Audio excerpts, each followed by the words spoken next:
What's going on, guys? I'm Jordan Milo, and today's video, guys, I'm going to be teaching you guys how to make progressive house like Nicky Romero.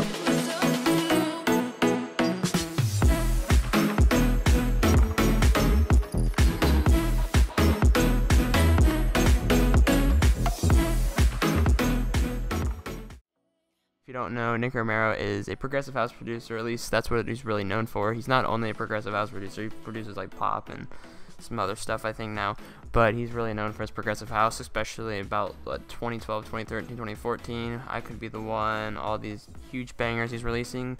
But honestly, recently he's been putting out some really good stuff. Some of his most recent progressive house tracks, like Destiny and his festival mix of his song Stay, those two projects of him are just absolutely beautiful, and I wanted to make a video because I've been listening to him a lot. In today's video, we're going to be making this track Destiny with Dennis Koyu. If you want to check out their channel, and also if you want to check out the track before you listen to this, then go ahead in the description, you'll find it there. So let's go. Also, before the video starts, if you guys want to, you can go ahead and buy the FLP down in the description. It's only $2, super cheap. You can go ahead and use anything you want, all the samples except the melody, of course. You can use all the presets, etc., blah blah blah. Anyways, let's go. Before I went ahead and started, you guys want to go ahead and set your BPM to 128. Generally, progressive house is 128. But you don't honestly have to. I've seen it in 130, 126, 127, blah blah blah. I've even seen it in 135. So yeah, go ahead, just have fun.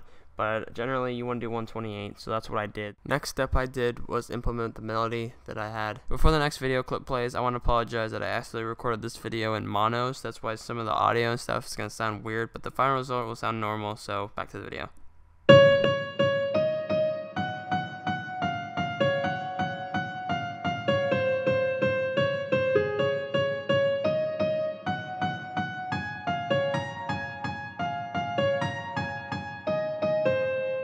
The next thing I went ahead and did and added the chords onto the melody, and this is what it sounds like.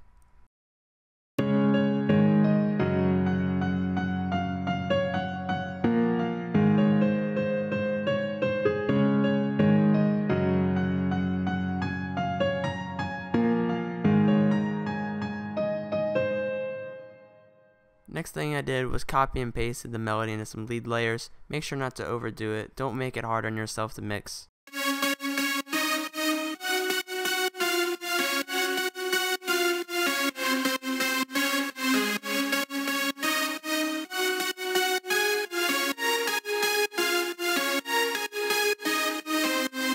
Like I said, try to keep the layers down. Don't try to do too many, but try to stack them a little bit so you can get a fuller sound.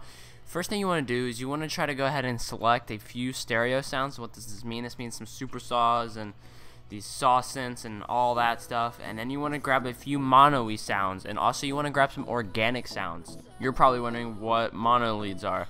Those are plucks and all those things, and those like pianos and all of that. Those are all mono-y stuff.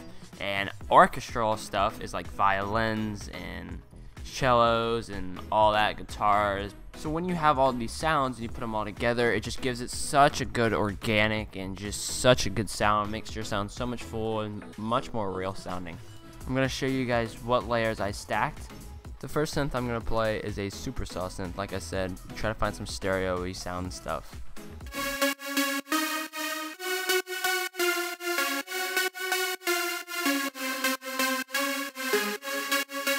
The next synth is going to be another saw synth, but this time it's going to have a little bit more of the high ends.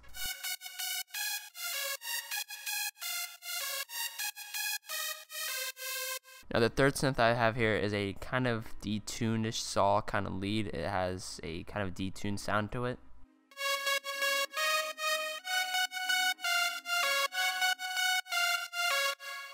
Now it's time for me to introduce some organic sounds and orchestral sounds. So first off, we're going to start off with a violin.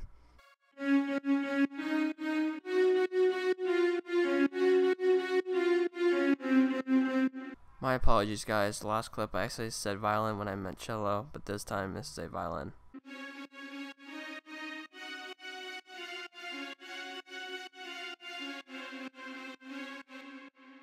For my last synth, I used a simple piano from Nexus. It was just such a beautiful, it just sounds so good. It's a part of the Dance Volume V2, I think, or excuse me, Volume 2.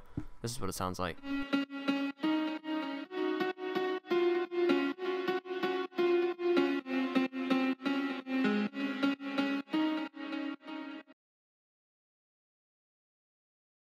My fault, guys. I also forgot to introduce this other piano synth that I have. It's also from Nexus, the same exact expansion pack, and this is what this sounds like.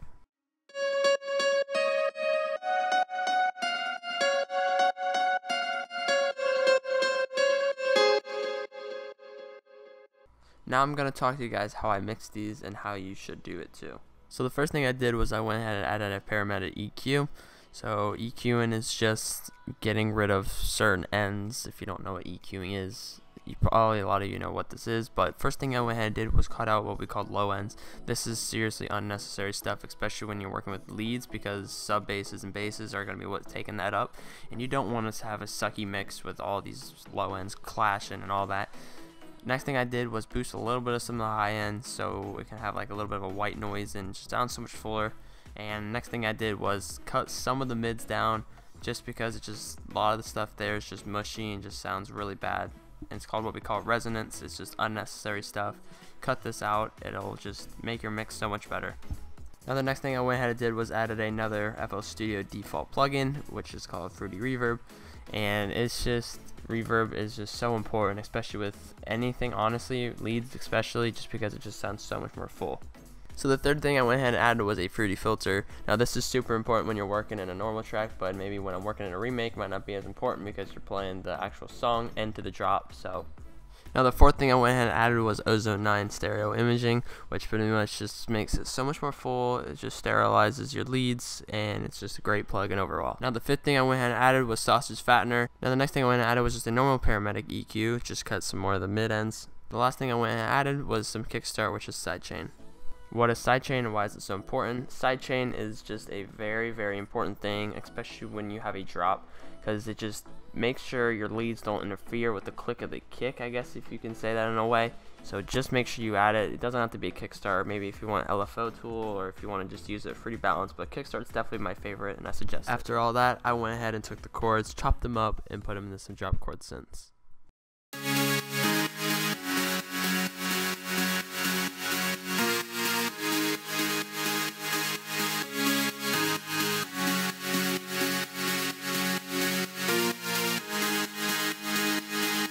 I'm going to play the following synths just by itself.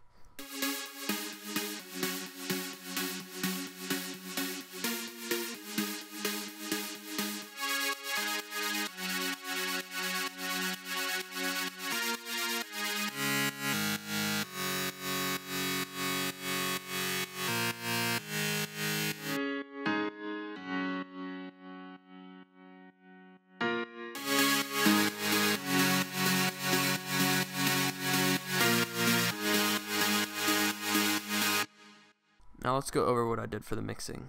First thing I did was add some compression, which is OTT, one of my favorite plugins out there. And then I added some more reverb, which is VahallaRoom. Added some EQ, removed the lows, boosted some of the mids that I removed from the leads, and then added some more high ends. Lastly, I added some sidechain. And that's about it for the drop chords. Now, on to the bass. For the bass, I only used 3 layers.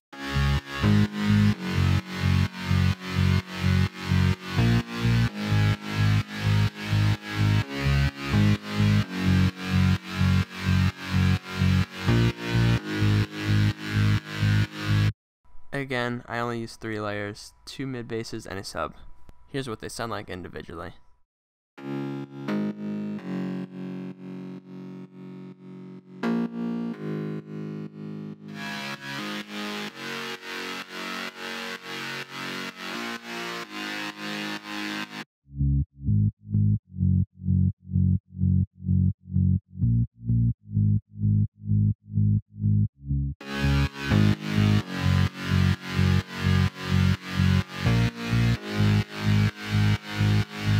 Now for the mixing, I just added a few things. Number 1 is CamelCrusher. It's a kind of a distortion / compression plugin. It's really good. And then I added a low pass filter, so low pass out of the drop. Then I of course added some EQ. Got to get rid of the low ends. It's gonna clash with the sub if you don't.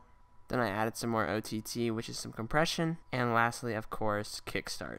Now I of course did not use the same mixer bus for the sub bass. Never do that. You should mix that separately, because you want to add a whole nother sidechain and all that. So for the mixing, I just added some sidechain with the sub bass preset. The next thing I added was some EQ, got rid of some of the high ends, they were just unnecessary, and some OTT. The final thing I added for the atmospheric elements is an ARP. I love ARPs so much, they're just so emotional.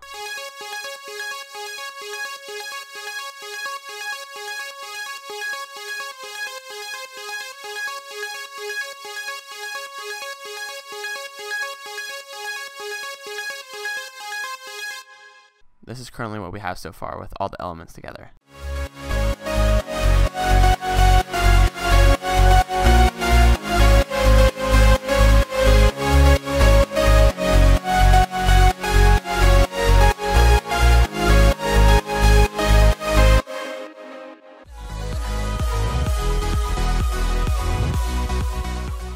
Now just lay out the most simple kick pattern in all of EDM, 4 on the floor.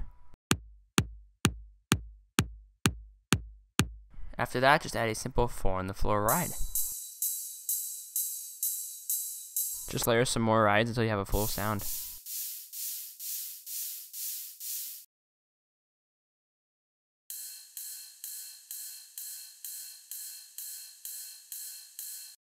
Then just add some drop claps with some reverb.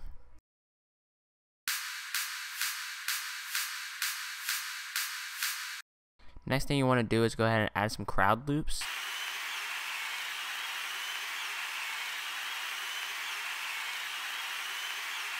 Now just add some effects, for example, downlifters and crashes.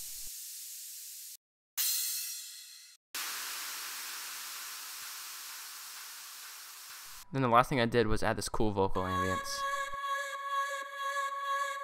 I almost forgot, I also added this hi-hat loop.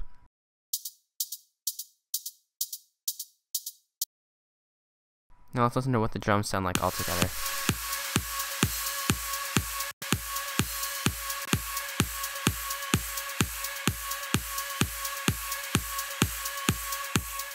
Now just add a 4 to 6 bar fill just before the second drop.